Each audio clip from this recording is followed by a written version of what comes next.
সৌমিত্রদাকে উত্তমদা তো অল্প স্বল্প ডিল করতেন। তো একদিন দুজনের স্টুডিওতে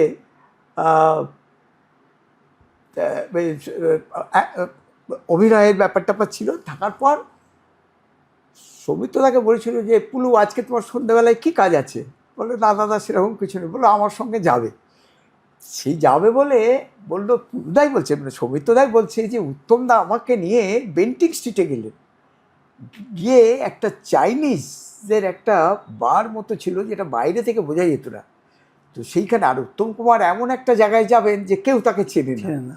তো বললেন যে সেখানে সোজা একটা কাঠের ঘর, সেই ঘরের ভেতর দিয়ে সেই শেষের দিকে চলে গেলেন। তারপরে কোথাও কোনো লোক নেই, দুটো চেয়ার আর একটা টেবিল, সেখানে একটা কাউন্টার মতো ছিল।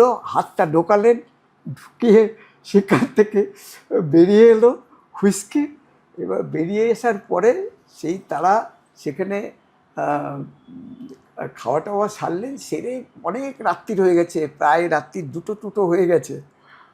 তা সৌমিত্রদা তখন থাকতেন সম্ভবত পটলডাঙ্গা স্ট্রিটে। আচ্ছা, এই আমা স্ট্রিটের এইখানে, কলেজ স্ট্রিটের এখানে। বললো ওইখানে বাড়ি ফিরবো।